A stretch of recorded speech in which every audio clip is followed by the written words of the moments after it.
Hello friends, welcome to Win Exam. तो बात करते हैं हम इन चार टॉपिक की। तो मैं इन्हीं चार टॉपिक की बात कर रहा था कि यही जो चार पांच टॉपिक है, इनके अलावा भी कुछ ऐसे टॉपिक हैं नॉन वर्बल और वर्बल रीजनिंग में जो काफी आसान हो जाएंगे कब, जब आप रीजनिंग की एबीसीडी अच्छे से समझ लेते हैं। तो रीजनिंग की एबीसीडी क्या है? ठीक है, कॉमन सेंस वाली बात है। अगर आप एबीसीडी नहीं पढ़ेंगे तो आगे कोई चीजें नहीं पढ़ पाएंगे। उसी तरह से रीजनिंग की एक एबीसीडी है जो एक्चुअल में एबीसीडी ही है। ठीक है, तो वो हमें अच्छे से पढ़ना होगा, समझना होगा, हमारे दिल दिमाग में बैठाना होगा हमें, जिससे ये चार पांच चैप्टर जो है आपके लिए आसान हो जाए। मैं बात करूं जैसे सीरीज, आपको सीरीज में क्या देखने को मिलता है? सीरीज में आपको अल्फाबेट सी देखने को मिलते हैं, लेटर सी देखने को मिलते हैं, राइट। आपको कोडिंग डिकोडिंग में क्या देखने को मिलता है? आपको वहां भी अल्फाबेट लेटर ही देखने को मिलते हैं। इसी तरह से आपको एनालॉगी, लेटर एनालॉगी की बात करूं मैं, या मैं लेटर क्लासिफिकेशन की बात करूं, तो वहां भी आपको क्या देखने को मिलते हैं? लेटर ही देखने को मिलते हैं। लेकिन डायरेक्ट लेटर से अगर अगर आपको लेटर एज अ लेटर ही देखेंगे, मतलब मैं कहूं कि अगर आपको अल्फाबेट जैसे एम है, तो एम अगर आपको एम ही दिख रहा होगा तो क्वेश्चन सॉल्व करने का जो टाइम है हो सकता है 50% बढ़ जाए। मतलब अगर क्वेश्चन वो असल में 30 सेकंड में सॉल्व होना चाहिए तो आपसे वो क्वेश्चन 1 मिनट या 1.5 मिनट में सॉल्व होगा। तो हम क्या करेंगे, अब से अल्फाबेट को एज अ नंबर देखेंगे, मगर लेकिन कैसे? हम उसको रटेंगे नहीं, हमें उसको याद नहीं करना है। हमें क्या करना है? हमें उसे अपने दिल दिमाग में बैठाना है। क्यों? क्योंकि देखिए, अब कॉमन सेंस वाली एक बात है कि भूलती कौन सी चीज है? भूलती वो चीज है जो आप याद करते हो, है ना। भूलती कौन सी चीज है? जो आप कभी कभी तो आप अपने किसी पुराने दोस्त का नाम भूल जाते हैं, कभी कभी तो एग्जाम, और एग्जाम में ऐसी दिमाग की हालत होती है, ऐसा मतलब माहौल ऐसा रहता है कि अच्छी से अच्छी, मतलब आसान से आसान चीजें भूल जाती हैं, याद की हुई चीजें, है ना। जो आपके दिल दिमाग में, जिसका एकदम कॉन्सेप्ट क्लियर है, बेसिक कॉन्सेप्ट क्लियर है, ठीक है, आपके जो चीजें एकदम जहन में बैठी हुई है, वो चीजें तो ठीक है, वो चीजें दिमाग में आ जाती है। लेकिन जो चीजें आपने रट रखी है, वो चीजें ज्यादातर चांसेस रहते हैं, 80% चांस रहता है कि एग्जाम में वो चीजें भूल जाए। ठीक है, इसीलिए कहते हैं ना बार बार रिवीजन, बार बार रिवीजन। तो रिवीजन करने से क्या होता है? बार बार चीजें आपके दिल दिमाग में बैठ जाती है। लेकिन यहाँ पे मैं एक ऐसा तरीका बताने वाला हूँ, जैसे कुछ ही टाइम में आपको फिर हमेशा ये चीजें नहीं पढ़नी पड़ेंगी। कुछ ही टाइम में क्या होंगी, ये सारी चीजें आपके दिल दिमाग में बैठ जाएंगी। क्या? कि कौन सा अल्फाबेट कौन से नंबर पे आता है। अब आप सोचेंगे ये इसमें कौन सी बड़ी बात है, ये तो काउंट कर सकते हैं। आप काउंट करेंगे, आपका टाइम वेस्ट होगा। ठीक, अगर आप उसको रटते हैं, याद करते हैं, तो भी उसका, उसके क्या मतलब दुष्परिणाम, उसका क्या मतलब ड्रॉबैक है, वही मैंने बता दिया। तो करना क्या है फिर? जब याद भी नहीं करना है और आपको काउंट भी नहीं करना है, तो क्या कर सकते हैं? आपको क्या करना है, उस पूरे अल्फाबेट को, सारे अल्फाबेट की जो सीक्वेंसिंग है, वो पिक्टोरियल फॉर्म में अपने दिमाग में आपको बैठाना है। तो जैसे ही जब कोई वो अल्फाबेट आएगा, जैसे आपके सामने कोई अल्फाबेट आएगा जैसे एम, तो एम आपको उस टाइम पे, आपको एम एम नहीं दिख रहा होगा, आपको एम दिखेगा 13, आपको पी दिखेगा 16। तो वही मैंने कहा कि अल्फाबेट आपको एज अल्फाबेट नहीं, एज अ नंबर दिखने चाहिए। ये आपको ध्यान में रखना है। ठीक है, अब कैसे, उसका क्या तरीका है? अब मैं एक तरीका बताने वाला हूँ। कुछ नहीं, आप वो उस तरीके को, आप कुछ नहीं, सिंपली मतलब आप कुछ मत करिए, आपको लिखने उखने की कुछ भी जरूरत नहीं है। आप सिंपली इस वीडियो को दिन में एक बार देखिए आप। ठीक है, हफ्ते, 2 हफ्ते, 3 हफ्ते, इसके बाद जिंदगी में कभी भी आपको कभी ना रटने की जरूरत पड़ेगी, ना ही कभी आपको काउंट करने की जरूरत पड़ेगी। आपके सामने जब भी कोई अल्फाबेट आएगा तो वो आपको एज अ नंबर ही दिखेगा। क्लियर है? तो देखते हैं क्या वो तरीका है। बस उस तरीके को आप डेली दिन में एक बार प्रोनाउंस करना है और कुछ नहीं करना है। चलिए, तो हम स्टार्ट करते हैं। जैसे मैं स्टार्ट करता हूँ ए से। अच्छा, इन चैप्टर्स के बारे में अगर मैं हिंदी में बात करूँ तो इसको बोलते हैं श्रृंखला। ठीक है, ये क्या है? श्रृंखला। ये है आपका कूट वाचन, कूट लेखन। ठीक है, इसको कहते हैं समानता, जो आप पढ़ते हैं इसको कहते हैं वर्गीकरण। ठीक है, तो ये सारे चैप्टर हैं आपके, आसान हो जाएंगे इससे। इसके अलावा भी कुछ ऐसे चैप्टर हैं जो काफी आसान होने वाले हैं आपके। जहां भी, मतलब कुल मिला के बात कहने की ये है कि जहां पे भी आपको अल्फाबेट, जहां पे भी आपको नंबर्स देखने को मिलेंगे, वहां पे आपको रीजनिंग में उस अल्फाबेट को एज अ नंबर ही देखना पड़ेगा, तभी क्वेश्चन आसानी से सॉल्व होगा। क्लियर? चलिए, वो जब आप चैप, और ये चीजें कब करनी है आपको? ये चीजें आपको सब्जेक्ट स्टार्ट करने से पहले करना है। ऐसा नहीं कि आपने काफी सारे चैप्टर्स कंप्लीट कर लिए, जब आप इन चैप्टर्स में आ रहे हो तब आप जाके ये चीजें कर रहे हैं, तब फिर बहुत देर हो जाएगी। ये सारी चीजें उस टाइम पे करने वाली नहीं है। ये सारी चीजें सब्जेक्ट स्टार्ट करने से पहले ही आपको कंप्लीट करके रख लेना चाहिए। जैसे मैथ्स में, जैसे मैथ्स में क्या आपको, जैसे पूरे स्क्वायर, क्यूब, बेसिक कैलकुलेशन आपको आना चाहिए मैथ्स स्टार्ट करने से पहले, सेम यहाँ पे भी है। ठीक है, तो हम बात करते हैं कैसे याद करेंगे। देखिए, सिंपली अगर मैं बात करूं ए की, ठीक है, ए से स्टार्ट करेंगे, हम जेड तक जाएंगे। अगर मैं बात करूं ए बी सी डी, कोई बड़ी बात नहीं है, ABCD आपको बड़े ही आराम से आपके ये दिल दिमाग में बैठा ही होगा आपके 1 2 3 4, ठीक है, 1 2 3 4। अब मैं आता हूं ई पे। तो देखिए मैं एक ग्रुप बना रहा हूं 5 लेटर का, EJOTY। इसको आप क्या, आप जैसे जैसे मैं बोलूंगा वैसे वैसे आप प्रोनाउंस करिएगा, फिर देखिएगा फायदा इसका, ठीक है, फिर फायदा देखिएगा। प्रोनाउंस करना ही ये कंपलसरी, अगर आप प्रोनाउंस नहीं करते हैं अपने मुंह से तो सिर्फ वीडियो देखने का फायदा नहीं। इसको कहेंगे आप इजोटी। क्या कहेंगे? इजोटी।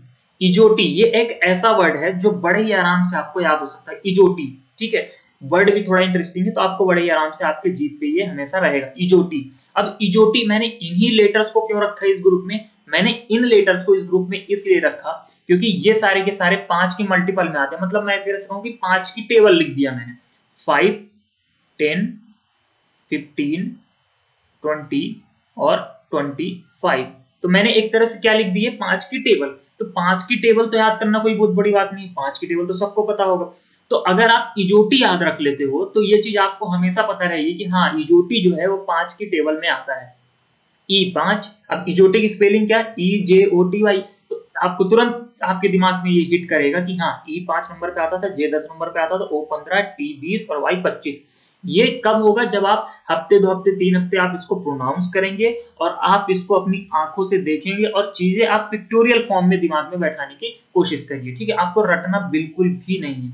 अब जैसे अगर मैं बात करूं ABCDE तक हो गया, अब मैं आता हूं F पे, ठीक है। देखिए F, तो आप F फॉर क्या पढ़ते थे बचपन में? F for fox, F for fog, ये सब पढ़ते थे। मैं कहता हूं F फॉर होता है फिक्स। F फॉर क्या होता है? फिक्स। और फिक्स मतलब क्या? 6। तो ये चीज आपको प्रोनाउंस करनी है, सिर्फ आपको देखना नहीं है। बोलिए F for fix 6, F for fix 6, F for fix 6। इस तरह से जब आप प्रोनाउंस करेंगे ना तो एक बार 2 बार 3 बार में आपको ये दिल दिमाग में आपके बैठ जाएगा, ठीक है। अब आते हैं जी पे। तो आपने एक नाम सुना होगा G7 नेशन, ठीक है। समिट भी होती है, आपने G7 नेशन सुना होगा जिसमें 7 जो होते हैं, 7 कंट्रियां, 7 नेशंस वो वहां पे इंक्लूड होते हैं। तो G7, तो आपको याद रखना है G7। अगर आप कॉम्पिटिटिव एग्जाम की तैयारी करो तो आपको पता ही होगा। तो G7 से आप याद रखेंगे कि G कौन से नंबर पे आता है? 7 नंबर पे आता है। अब आते हैं हम H पे। अब H को ध्यान से देखिएगा आप। अगर मान लीजिए H लिखा है, अगर मैं H की ये लाइन और ये लाइन अगर मैं जोड़ दूं तो क्या ये क्या बन गया? 8 बन गया क्या? तो H कौन से नंबर पे आता है? 8 नंबर पे। H कौन से नंबर पे आता है? 8 नंबर पे। क्यों आता है? क्योंकि H लुक्स लाइक 8। H कैसा दिखता है? 8 जैसा। मैंने H की ये देखिए दोनों लाइन ऐड कर दी तो H कैसा दिख गया? H क्या बन गया? 8 बन गया। अब आते हैं हम किस पे? I पे। तो आपने कभी अगर आई बनाया होगा, ये वाला आई अगर आपने पढ़ा होगा कर्सिव राइटिंग में, जब आप कैपिटल लेटर की बनाते हो तो आई कुछ ऐसा दिखता है। और ये कैसा दिख रहा है आपको? 9 जैसा दिख रहा है, 9 जैसा कुछ दिख रहा है। तो आई, आई क्या हो जाएगा? आई का क्या हो जाएगा? 9, क्योंकि I looks like 9, H looks like 9, I looks like 9। इसके बाद हम आते हैं जे पे। तो जे तो इसी वाले ग्रुप में आ गया, जे इस वाले ग्रुप में ऑलरेडी यहाँ पे आ चुका है, ठीक है। अब हम बात करते हैं के की, ठीक है। तो देखिए आपने पढ़ा होगा केल्विन, केल्विन सबने पढ़ा होगा। तो के फॉर केल्विन, क्या? के फॉर केल्विन। अब जैसे आपने, अब ये चीज आपको प्रोनाउंस करनी है, बोलिए केल्विन 11, केल्विन 11। तो केल्विन 11, ठीक है। के कौन से नंबर पे आ गया? 11 नंबर पे। अब बोलिए आप 12, बोलिए L12, L12, ठीक है। तो ये आप ऐसे लिखोगे, ठीक है, 12, L12, ठीक है, L12। तो इस तरह से आपको याद हो जाएगा कि L कौन से नंबर पे आता है? 12 नंबर पे। अब हम आते हैं M पे। तो M फॉर क्या होता है? M फॉर मैंगो नहीं होता, M फॉर होता है मेरा। और मेरा तेरा, मेरा तेरा। तो M फॉर मेरा तेरा। तो M कौन से नंबर पे आ गया? 13 नंबर पे आ गया। अब आइए आप N पे। तो देखिए आपको याद होगा 14 नवंबर, सबको पता होगा 14 नवंबर। तो 14 नवंबर को कौन सा क्यों क्यों याद होगा? क्योंकि चिल्ड्रंस डे आता है और आप क्या हो? आप चिल्ड्रन ही हो। तो 14 नवंबर चिल्ड्रंस डे आता है। तो N फॉर क्या होता है? नवंबर। तो N फॉर 14 नवंबर से आप याद रखोगी N कौन से नंबर पे आता है? 14 नंबर पे आता है। इसके बाद O वहां पे इंक्लूड हो गया है इजोटी वाले ग्रुप में। अब हम आते हैं P पे। तो O से आपको याद रखना है, जब O 15 पे आता है तो P कौन से नंबर पे आएगा? ऑब्वियसली 16 नंबर पे आएगा। Q कौन से नंबर पे आएगा? 17 नंबर पे आएगा। क्लियर। अब आइए आप आर पे, देखिए आर पे आइए।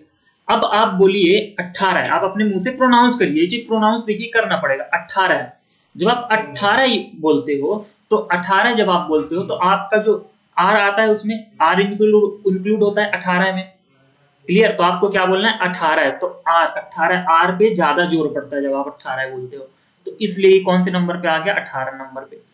इसी तरह से सेम आर जैसा ही कॉन्सेप्ट एस का है, बोले 19 19, तो आपकी जीभ कहां पे अटकती है, एस पे, तो एस कौन से नंबर पे आ गया, 19 नंबर पे। टी इस वाले ग्रुप में आ चुका है, इजोटी वाले ग्रुप में 20 नंबर पे आता है। इसके बाद हम बात करते हैं यू की।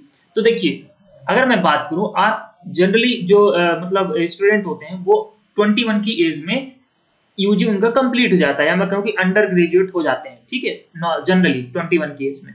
तो आप ऐसे आ सकते हो कि I completed my UG at 21, तो यू कौन से नंबर पे आ गया, 21 पे, ठीक है। फिर हम बात करते हैं वी की। अब देखिए अगर आप वी अपनी फिंगर से अगर आप ऐसे वी बनाएंगे, अपने आप अगर फिंगर से आप ऐसे वी बनाएंगे तो कितनी फिंगर है, 2 फिंगर है, क्लियर, 2 फिंगर है। तो वी में कितनी फिंगर है, 2 फिंगर है, तो वी कौन से नंबर पे है, 22। अच्छा 22 क्यों, फिंगर तो 2 है। तो अब देखिए 19 के बाद जो ये वाला डिजिट है इसमें तो 2 ही आता जाएगा, इसमें तो 2 ही आ जाएगा, सब जगह 2 ही आएगा, 3 तो आएगा नहीं, 1 तो आएगा नहीं, 2 ही आएगा, ठीक है। तो यहाँ पे मैं सब जगह 2 ही लिख देता हूँ। वाई उसी में इंक्लूड हो चुका है, यहाँ पे जेड। अच्छा इंग्लिश अल्फाबेट टोटल होते कितने, ये तो सबको पता होगा, 26 लेटर होते हैं, तो ये तो 26 नंबर पे ही आएगा, क्लियर। अब देखिए वी में 2 फिंगर, तो यहाँ पे 2 आ गया। अच्छा डब्लू यहाँ पे 3 क्यों आता है, क्योंकि देखिए डब्लू को अगर मैं पलट दूं, डब्लू को अगर मैं इधर पलट दूं ऐसे एंटी क्लॉकवाइज, तो देखिए डब्लू ऐसे 3 जैसा दिखता है, कुछ 3 जैसा दिखा, अगर डब्लू को मैंने एंटी क्लॉकवाइज पलट दिया तो इसलिए यहाँ पे आता है 3, और डब्लू कौन से नंबर पे आ गया, 23 नंबर पे।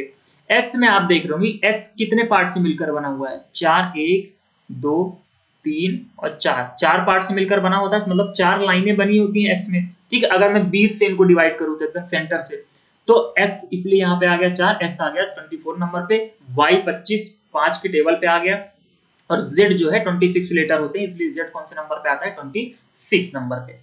अब हम एक चीज बात कर लेते हैं, ये तो हो गया। अब ये चीज आपको ना रिपीट करनी है बार बार, ठीक है, ये चीज आपको बार बार रिपीट करनी है, देखनी है, डेली देखनी है, लगातार मिस नहीं करना है आपको, हफ्ते 2 हफ्ते 3 हफ्ते तक कुछ नहीं, आप कंटिन्यू इसको देखिए। आप या तो एक कागज में लिख लीजिए, ठीक है, एक कागज में लिख लीजिए, जहां कहीं भी पढ़ते हैं आप वहां पे इसको मतलब आप चिपका लीजिए, और डेली 1 बार 2 बार देखिए। आप कुछ नहीं, सिर्फ आपको देखना है और मुंह से 1 बार प्रोनाउंस कर लेना है, बस बात खत्म।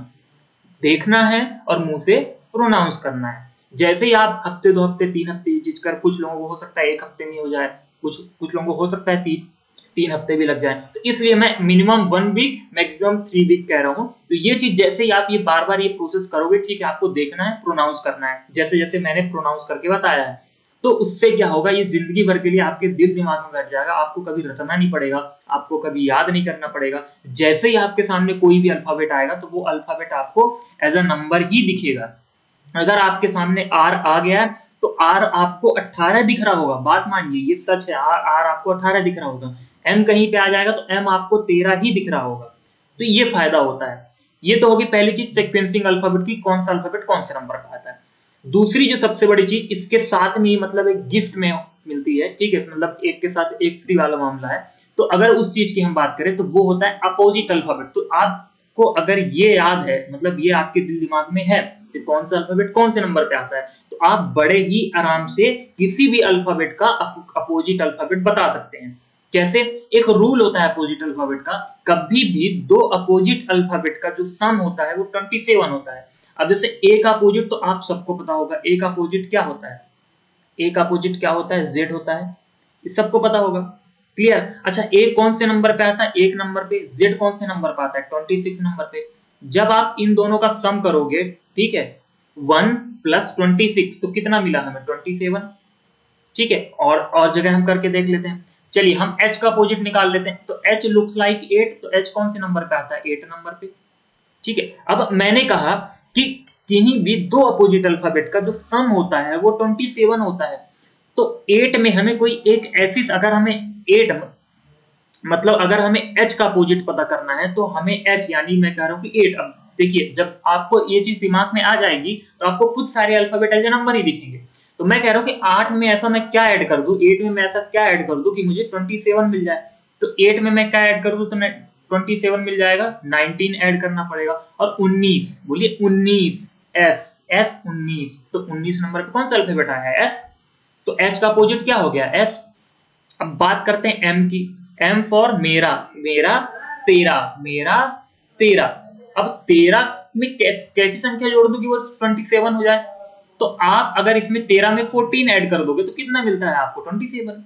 और 14 नंबर पे कौन सा अल्फाबेट आता है, 14 नवंबर। तो 14 नवंबर को क्यों आता है, क्योंकि 14 नवंबर को चिल्ड्रंस डे आता है। तो 14 नवंबर, तो यहाँ पे एम का अपोजिट क्या हो गया, एन हो गया। अब इसी तरह से आप किसी भी अल्फाबेट का अपोजिट निकाल सकते हैं, निकाल कर सकते हैं, आपको निकालना पड़ेगा ही नहीं, बिल्कुल नहीं निकालना पड़ेगा आपको। अभी तक शायद आप निकालते रहो, आप शायद काउंट करते रहो, या फिर आप शायद प्लस माइनस करते रहो, लेकिन अगर आपको ये चीजें अगर पता हो जाती हैं तो इसके बाद आपको कुछ याद भी नहीं करना है, क्योंकि मैंने पहले ही बता दिया कि अगर आप याद करते हैं तो याद की हुई चीजें पूरा चांसेस रहते हैं कि याद की हुई चीजें जो है भूल जाएं, ठीक है। कभी कभी ऐसा माहौल बन जाता है एग्जाम में, ठीक है, आप इतने स्ट्रेस में होते हो, इतना प्रेशर होता है कि भूल जाती हैं चीजें, जनरल है, उसमें कोई मतलब बड़ी बात नहीं है, ठीक है। लेकिन अगर कोई चीज आपके दिल दिमाग में बैठ, जैसे आप अपना नाम किसी भी कंडीशन में नहीं भूलोगे कभी, ठीक है। तो वही चीजें हैं कि इस उस तरह से आपको उस लेवल की मतलब तैयारी करनी है, आपको कुछ नहीं करना है, बस डेली एक बार देखना है, प्रोनाउंस करना है, बस। इसके अलावा आपको कुछ नहीं करना है, बस देखना है और प्रोनाउंस करना है, आपको बिल्कुल भी नहीं रटना है। 1 2 3 हफ्ते में आपको बिल्कुल ये चीजें आपके दिल में बैठ जाएंगी, ये मेरी गारंटी। क्लियर। और भी किसी तरह का सवाल हो तो आप बिल्कुल कमेंट सेक्शन में पूछ सकते हैं, और किसी टॉपिक में पढ़ना चाहते हो तो आप बिल्कुल बता सकते हैं। कैसी लगी ट्रिक, कैसी लगी, तरीका कैसा लगा, ये जरूर बताएं आप। और अगर तरीका आपको अच्छा लगा हो तो बिल्कुल आप ये दोस्तों के साथ भी शेयर करें, चैनल को सब्सक्राइब करें, लाइक करें। थैंक यू सो मच, मिलते हैं नेक्स्ट पार्ट में किसी और नेक्स्ट शॉर्ट ट्रिक के साथ। Okay, thank you so much.